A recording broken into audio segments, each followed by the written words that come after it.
السلام عليكم ورحمة الله وبركاته. وعليكم السلام ورحمة الله. الله أكبر الله أكبر الله أكبر الله أكبر الله أكبر الله أكبر الله أكبر الله أكبر الله أكبر. لا إله إلا الله والله أكبر الله أكبر ولله الحمد. الحمد لله الحمد لله الذي كتب على عبده الصيام وختمه بيوم العيد الذي هو أعظم شعائر الإسلام. أحل الله فيه الطعام وحرم الله فيه الصيام. أحمده سبحانه وتعالى على نعمه العظام. اللهم صل وسلم وبارك على سيدنا ومولانا محمد أفضل الرسل الكرام وعلى آله وصحابته ومن تبعه إلى يوم الختام. الله أكبر الله أكبر الله أكبر ولله الحمد. معاشر الحاضرين، jamaah salat Idul Fitri Masjid Nasional Al-Akbar Surabaya rahimakumullah. Sejak terbenamnya matahari tadi malam, kita mendengarkan umat Islam di seantero dunia membacakan takbir, tahmid dan tasbih yang mereka bacakan di masjid, di musalla, di madrasah, di surau, dan di tempat-tempat umum lainnya. Mereka lantunkan dengan suara gegap gembira, Allahu Akbar, Allahu Akbar, Allahu Akbar, La ilaha illallah wallahu akbar, Allahu Akbar walillahil hamd. Lalu apa maknanya dalam kehidupan kita sehari-hari? Dengan kalimat takbir Allahu Akbar, Allahu Akbar, Allahu Akbar yang kita bacakan, ini adalah ikrar dan pengakuan kita bahwa hanya Allah Subhanahu wa Ta'ala yang Maha Agung, Allah yang Maha Besar. Sehebat-hebatnya manusia, sebesar-besarnya manusia, seagung-agungnya manusia adalah kecil di hadapan Allah Subhanahu wa Ta'ala.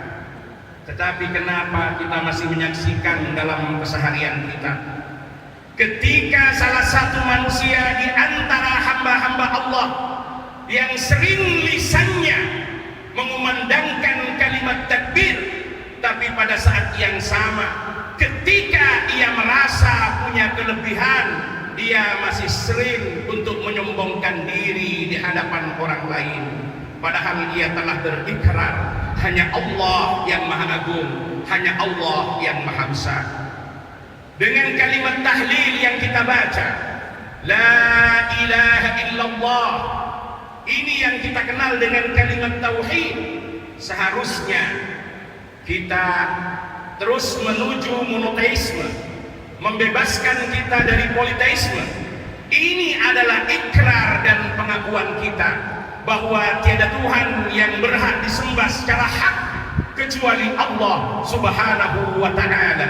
La ma'buda fil wujudi bihaqqin illallah Subhanahu wa Ta'ala.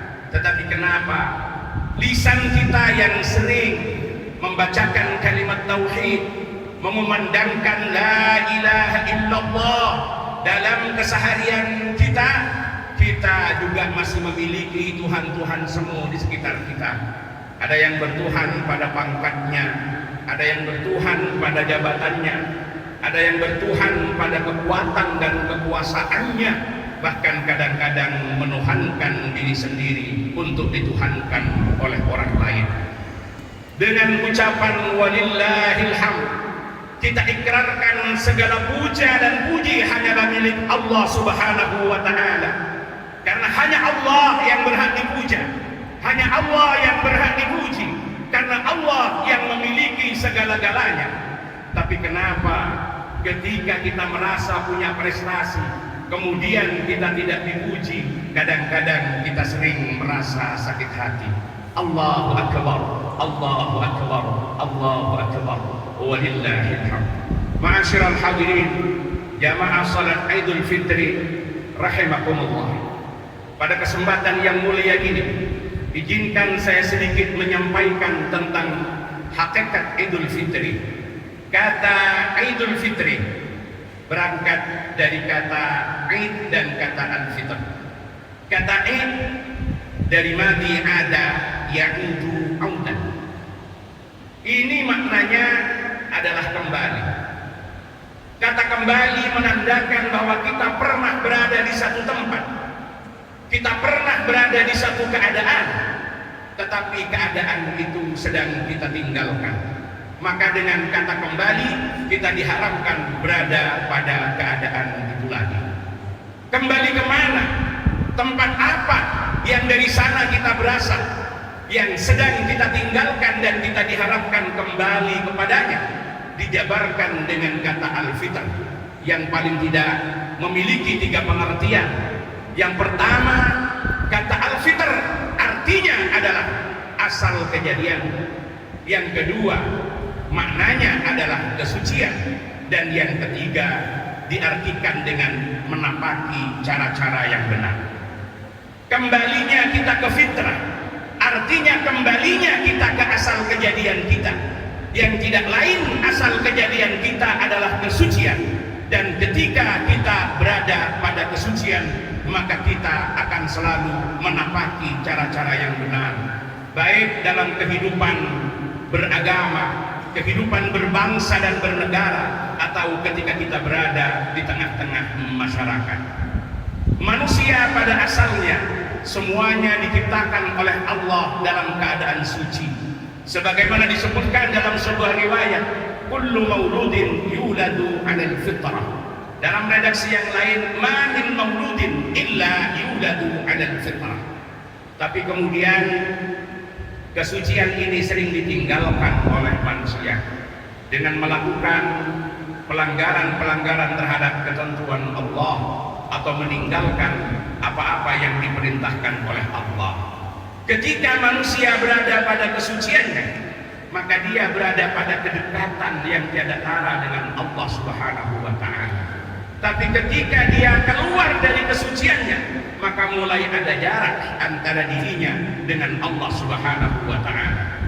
Ada ilustrasi yang cukup menarik yang disampaikan di dalam Al-Quran surah Al-Baqarah. Ketika Allah selesai menciptakan Nabiullah Adam dan Ibunda Hawa, kemudian Allah perintahkan kepada keduanya, wa qulna Adam uskun anta wa zawjukal jannata wa kula minha ragadan haitsu shi'tuma wa kula minha ragadan haitsu shi'tuma wa la taqraba hadhihi as-shajarah wa la taqraba hadhihi as-shajarah fatakuna minadh dhalimin.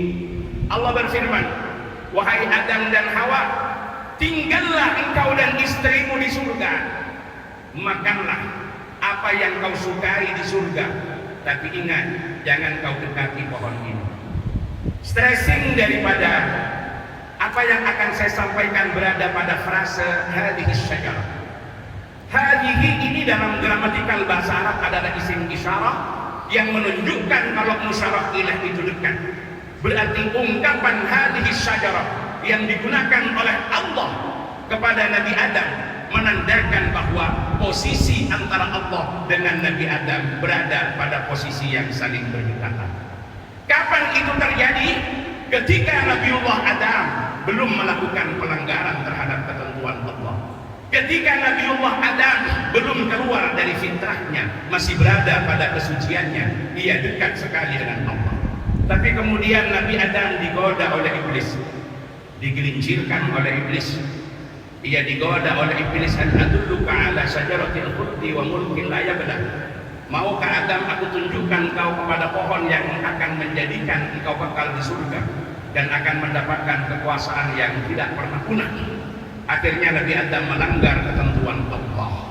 Ia melanggar apa yang telah digariskan oleh Allah, yang dilarang mendekati pohon terlarang, tapi kemudian Nabi Adam malah memakan buahnya karena godaan iblis.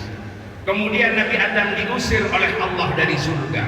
Setelah diusir oleh Allah dari surga karena pelanggaran tersebut, terjadi pergeseran posisi antara Allah dengan Nabi Adam, di mana Allah menyerunya dengan ungkapan وَنَادَاهُمَا رَبُّهُمَا أَلَمْ أَنْهَكُمَا عَنْ تِلْكُمَا الشَّجَرَةِ. Yang awalnya Allah berfirman hadhihi syajarah, berubah menjadi tilkuma syajarah. Tilka itu adalah isim isyarat yang menunjukkan kalau musyaraf ilah itu berada pada tempat yang jauh. Apa yang menyebabkan posisi Nabiullah Adam tergeser dari tempatnya semula, yang asalnya dekat dengan Allah kemudian menjadi jauh? Tidak lain adalah dosa-dosa yang dilakukan oleh Nabiullah Adam kepada Allah Subhanahu wa Ta'ala. Maka disitulah karena rahmat dan kasih sayang Allah kepada Nabi Adam, Allah tidak membiarkan Nabiullah Adam larut di dalam dosa dan kezaliman. Maka Nabi Adam diajari kalimat taubat, diajari cara kembali kepada Allah Subhanahu wa Ta'ala, yang digambarkan dalam Al-Quran. Fatalaqa Adamu min rabbih kalimatin fataba alaihi innahu huwat tawwabur rahim. Maka Nabiullah Adam menerima kalimat taubat dari Allah. Di dalam ayat yang lain dijelaskan bahwa yang dibaca Nabiullah Adam adalah Rabbana zalamna anfusana wa illam taghfir lana wa tarhamna lanakunanna minal khasirin. Yang dibaca oleh Nabiullah Adam dalam satu riwayat sampai 40 tahun. Maka kemudian setelah Nabi Adam terus bertaubat kembali kepada Allah, innahu huwat tawwabur rahim. Allah mengampuni dosa-dosa Nabiullah Adam, dan Nabi Adam kembali pada kedekatannya semula dengan Allah Subhanahu wa Ta'ala. Kita sebagai anak cucu Adam sama. Pada awalnya kita dekat dengan Allah, dan kedekatan itu dapat kita rasakan. Bagaimana nurani kita selalu menunjukkan dan mengajak kita pada kebaikan. Akal pikiran kita menolak dari bagaimana kita durhaka kepada Allah Subhanahu wa Ta'ala. Tapi karena kemudian kita terus melakukan pelanggaran, ada perintah-perintah Allah yang tidak kita laksanakan, ada larangan-larangan Allah yang kita terjang, maka rasa yang pada awalnya kuat di dalam diri kita untuk kita tidak menerima kecuali kebaikan, sedikit demi sedikit menjadi hilang, dan akhirnya kita juga terbiasa masuk terperangkap di dalam kemaksiatan kepada Allah Subhanahu wa Ta'ala. Maka karena rahmat dan kasih sayang Allah kepada kita, Allah memberikan jalan bagaimana kita kembali kepada Allah. Dan di antara media yang sangat agung yang Allah berikan bagaimana manusia menghapuskan dosa-dosanya, bertaubat dan mohon ampun kepada Allah, adalah bulan Ramadan. Dengan siam dan qiyam kita diberi fasilitas untuk penghapusan dosa. Kalau siam dan qiyam kita diterima oleh Allah Subhanahu wa Ta'ala, maka dosa-dosa kita diampuni oleh Allah. Ketika dosa kita diampuni, maka kembalilah kita pada kedekatan semula dengan Allah Subhanahu wa Ta'ala. Maka di penghujung Ramadan, mengawali masuk ke bulan Syawal, kita bersama-sama beridul fitri, dalam pengertian kita kembali kepada kesucian setelah dosa-dosa kita diampuni oleh Allah Subhanahu wa Ta'ala karena ibadah-ibadah yang kita laksanakan selama kita berada di bulan Ramadan. Demikian pula dalam konteks hubungan kita dengan sesama manusia. Manusia yang dalam bahasa Arabnya disebut dengan insan, seakar dengan kata unsu. Unsu artinya adalah harmonis, unsu artinya adalah damai, unsu artinya adalah tentram. Sementara akar kata manusia insan ada alif nun sin, alif nun, unsu juga ada alif nun sin.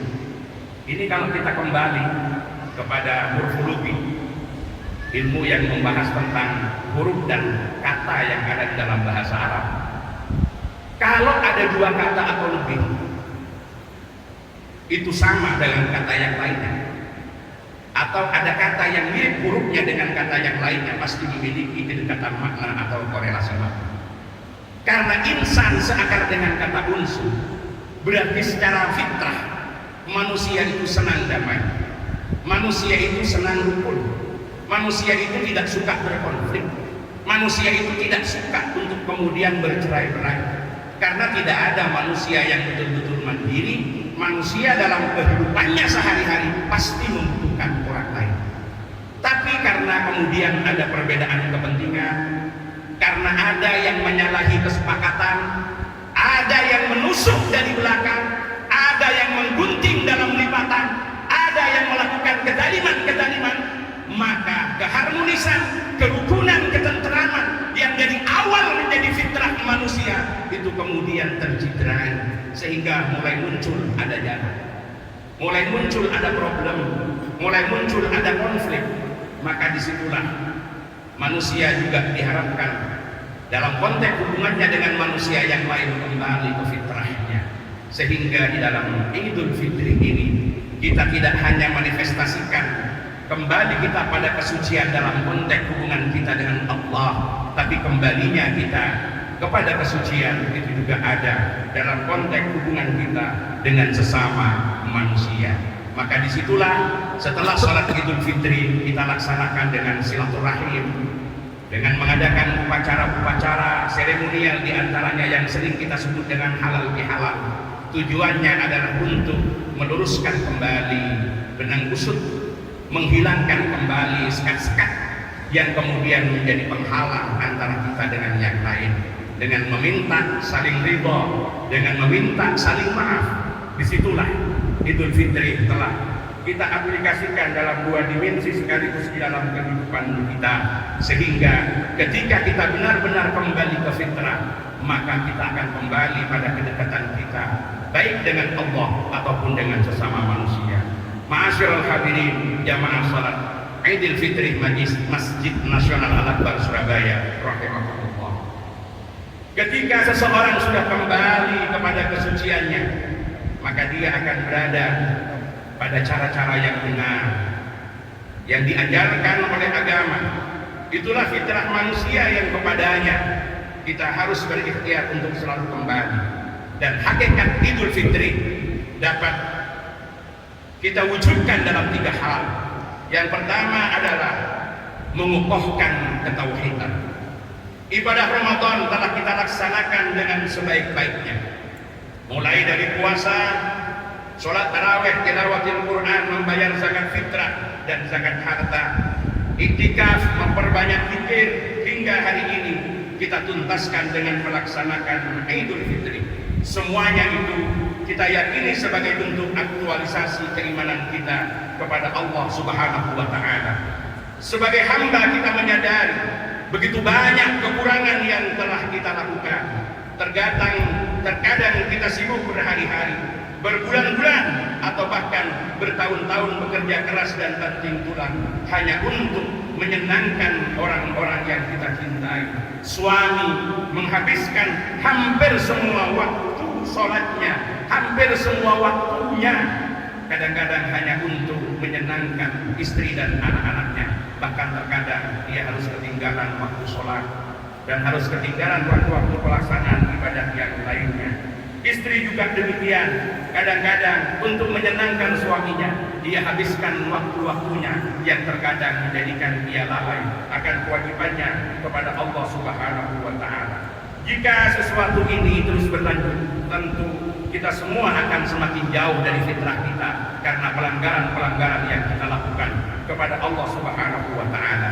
Ramadan adalah momentum yang sangat efektif untuk mengokohkan keimanan dan mengembalikan kita kepada fitrah, di mana Ramadan merupakan bulan yang disiapkan oleh Allah mendidik jiwa-jiwa yang menjauhinya untuk kembali kepada Allah Subhanahu wa taala, mendidik jiwa-jiwa yang berlumuran dosa untuk datang kembali mengabdi kepada Allah Subhanahu wa taala. Maka melalui momentum Idul Fitri ini, marilah kita mengokohkan keimanan dan tauhid kita yang dengannya kita akan senantiasa terjaga pada fitrah kehambaan kita yang lurus. Kita akan dijauhkan dari sikap menghiraukan, menghinakan diri sendiri kepada makhluk, dan dengan kekuatan tauhid kita hanya akan menuju Allah Subhanahu wa taala, bersandar dan berpegangan kepada Allah Subhanahu wa taala, bertuhan hanya kepada Allah Subhanahu wa taala. Yang kedua, bisa kita wujudkan dengan komitmen menguatkan dia. Fitrah kehambaan manusia menuntut setiap muslim untuk membuktikan komitmen ibadahnya. Dia dituntut tidak hanya bersungguh-sungguh menunaikan semua ibadah-ibadah fardu, tapi juga ibadah-ibadah sunnah.